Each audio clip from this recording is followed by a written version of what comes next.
to the Ride the Tide Collective podcast, where we equip ambitious professionals to strategize and take action to advance their career. My name is Julia, and today we're going to be talking about 5 strategies for career success that anyone can implement now. If you want to follow along or get the guide for these 5 strategies, you can visit our website at ridethetidecollective.com, or you can see the show page for the notes from this podcast. The 5 strategies that we are going to cover today are: do you have a career champion? You're awesome, own it. Do more intentionally. Look to the future. And identify humans who uplift you.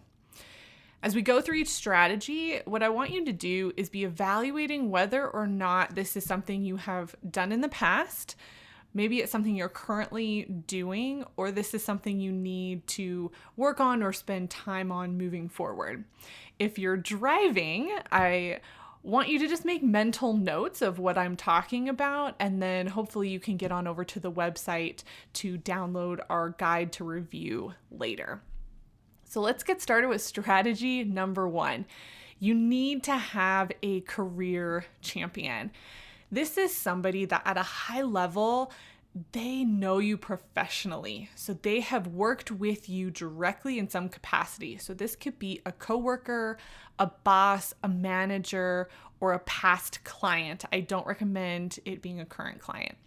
This is someone who can attest to your professional skills and abilities. They are an encourager. They always want you to reach for more. They actively pass along opportunities to you that they think would be a good fit. So that's anything from job opportunities to maybe working with an association or even clients in some cases. This is somebody who, if you were at a low point or you just need a little oomph, they can lift you up within minutes. So this is somebody that tends to be a little bit more high energy and really is what I would call a connector of people. Here's the thing. They don't need to know that they are your career champion. This is something that you identify internally for them.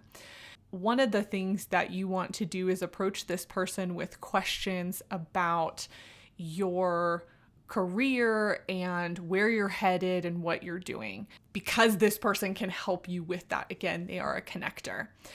Once you identify your career champion, you're going to want to reach out to them and let them know that you're ready for a career move. So this is not somebody that you necessarily would reach out to regularly, though I would say at least once or twice a year, I would connect with this person.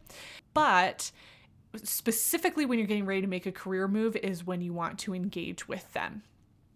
In strategy number 4, we're going to talk about how to figure out your future and your next move, but you want to talk to the career champion about your next move. So if this is an area that you want to work on, make sure that you know where you're headed before you talk to this person. One thing I recommend is asking them to dinner. Not lunch, not coffee, but dinner. And the reason for this is because it signals that you want to invest in your relationship with them. This does not have to be a fancy dinner, but I would do a sit-down dinner unless you have a place that you go to that's important for both of you.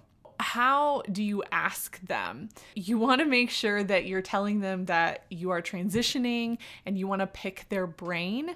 I would say give them a call.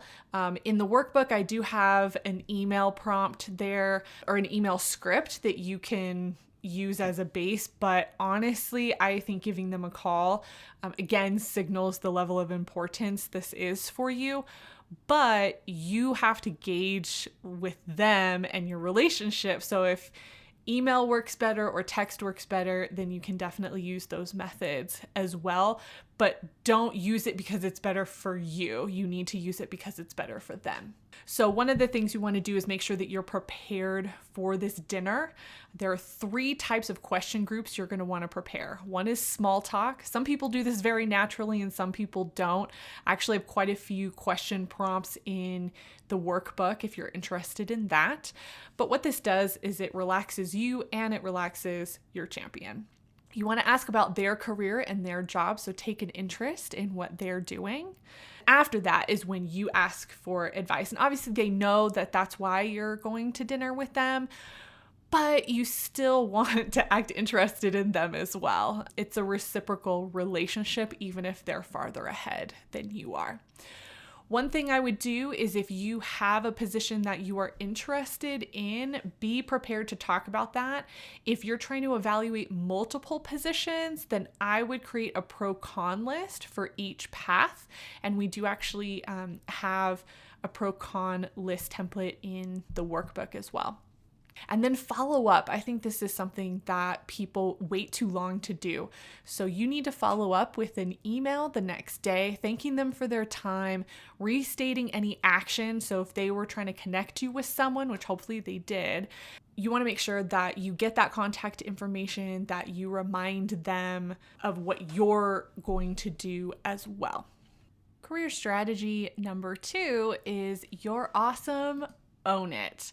This is one of my favorite strategies because I think when people figure this out about themselves, there's a renewed sense of energy and understanding about how great they are as a professional, regardless of what type of career you're in. Everyone has a set of skills and strengths that makes them amazing and that they love doing. And I think that's the key too. You might be good at something, but you don't necessarily love doing it. And we'll talk about that in just a minute. But the idea here is to have a positive mindset about who we are and what we have to offer in our career and in our jobs. If you've taken Clifton Strengths, this is a great assessment to determine your top 5 strengths.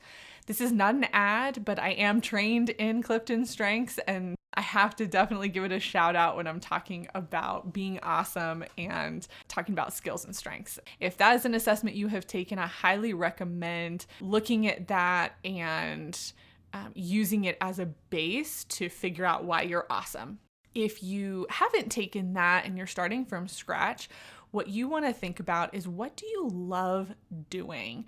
Think about your day-to-day tasks in your job. What do you love? What gives you energy? A really great question is, what do your coworkers or your boss always ask you to do? What is that thing that they come to you for? And again, make sure you love doing this. This isn't something that you tolerate. And the reason for that is because you will create killer skills. And killer skills are skills that we are really good at, but we do not like doing and we don't get energy from.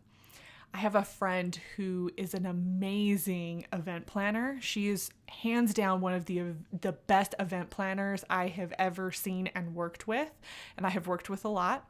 Unfortunately, it is now a killer skill for her, and so she's known for it, so she gets asked to do it quite a bit, and the way that she has pivoted in her roles now is she will tell people, hey, I'm happy to meet with you and talk about your event at a high level and talk about the strategy around it, but I'm not going to execute for you.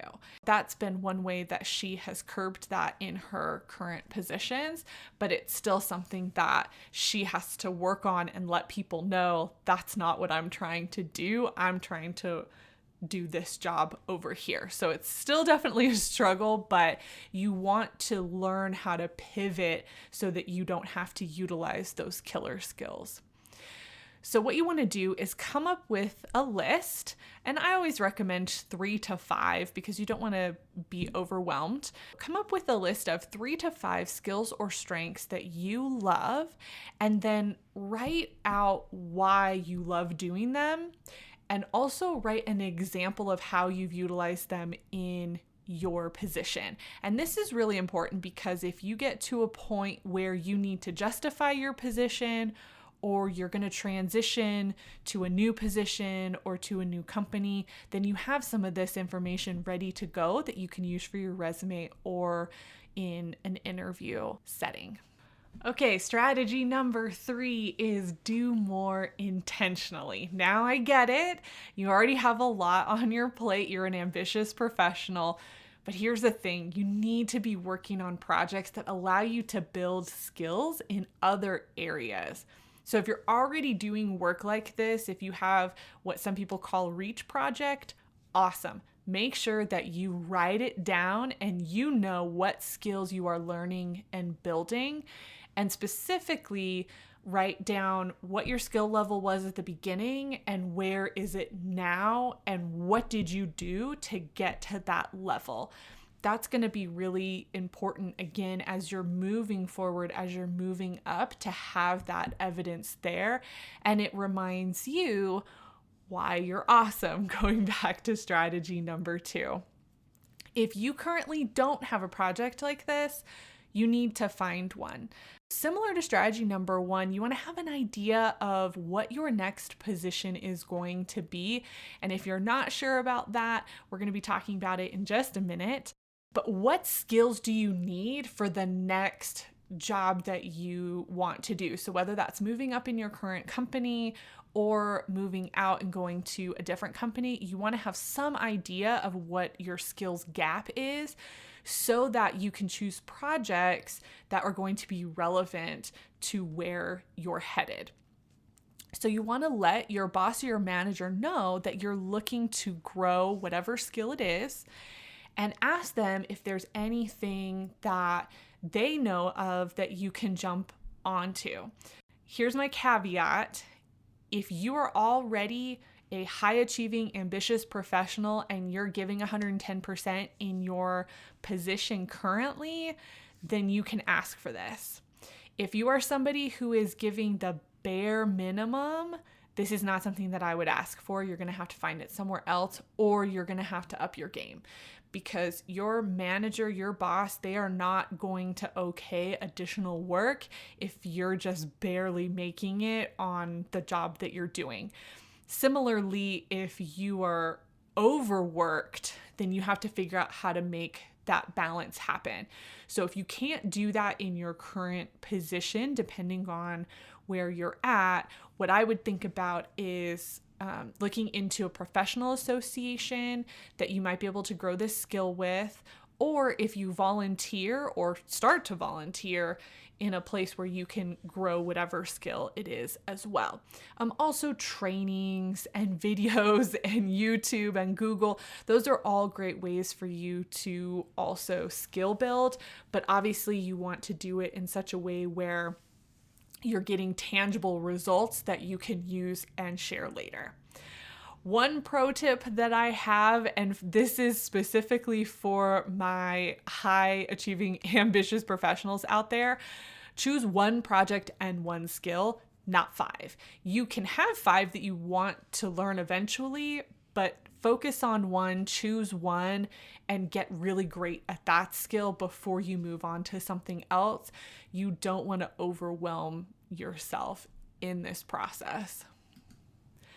Strategy number 4, look to the future. This is the one we have all been waiting for. At this point, strategy 1 and 3 have mentioned knowing where you're headed, and strategy 4 is where you actually figure that out. Here's the thing, here's the caveat. You do not need to have the next 5 to 20 years planned out. If you have that and you are somebody that needs that, awesome. I fully support it.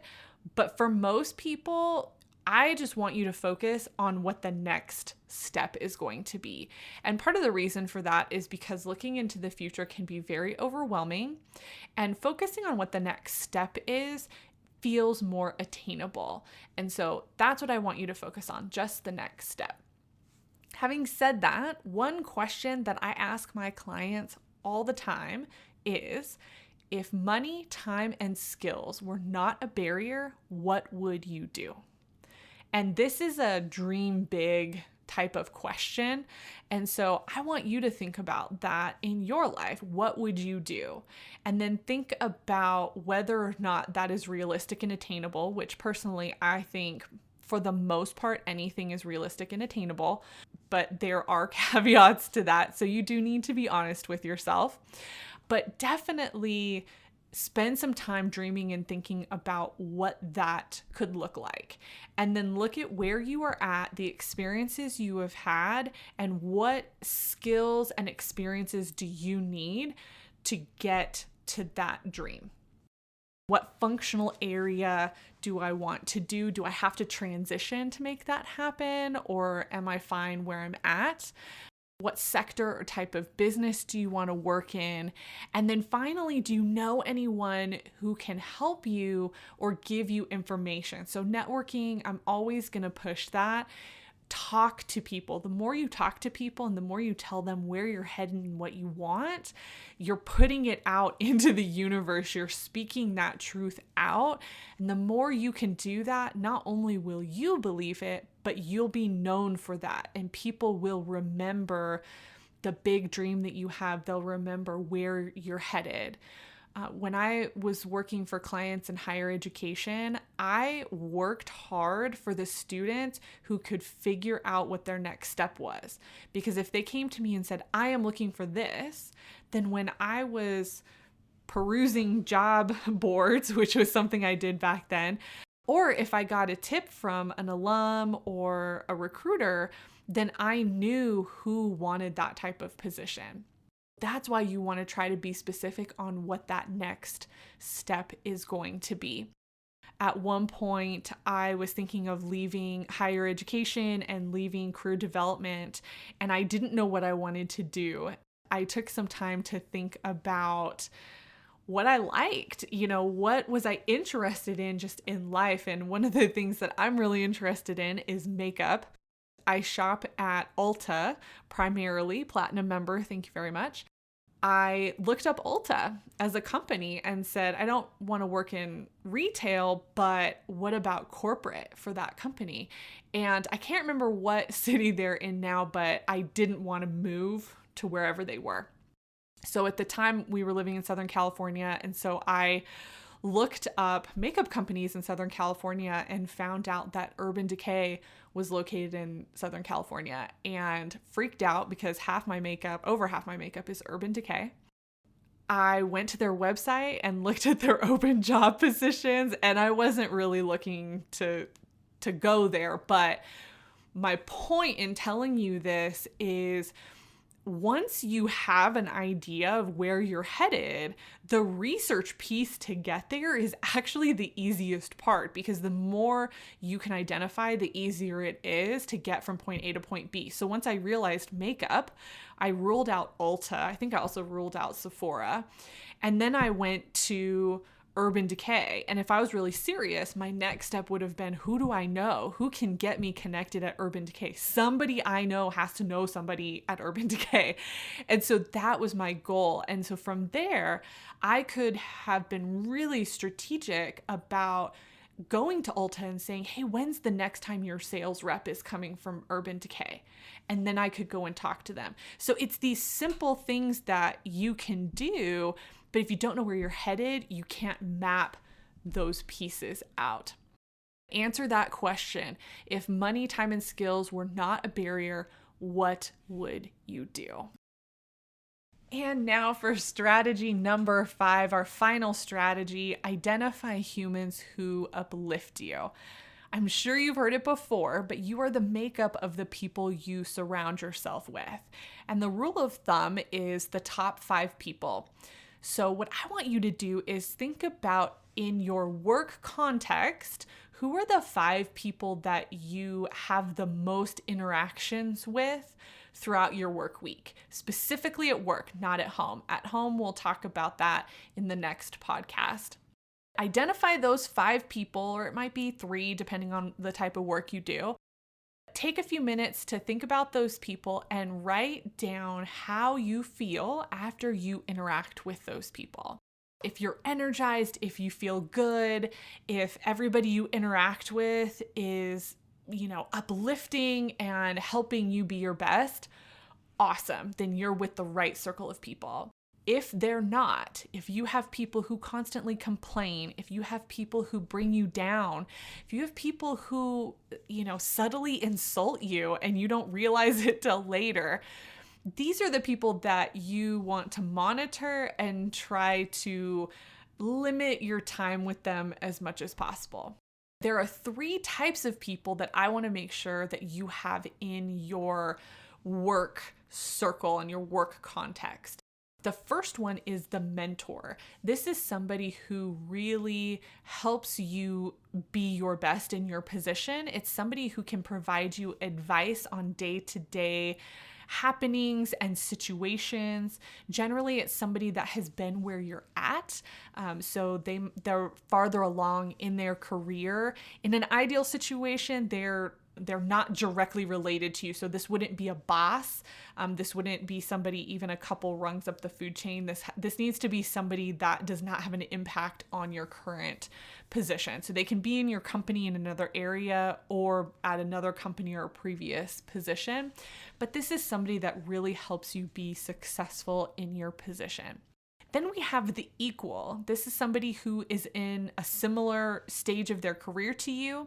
They might be in your company, but I would actually recommend finding somebody in another company that is doing something similar. And the reason for that is because you can be a sounding board for each other and you can help each other through projects and working with clients and whatever it is that you do.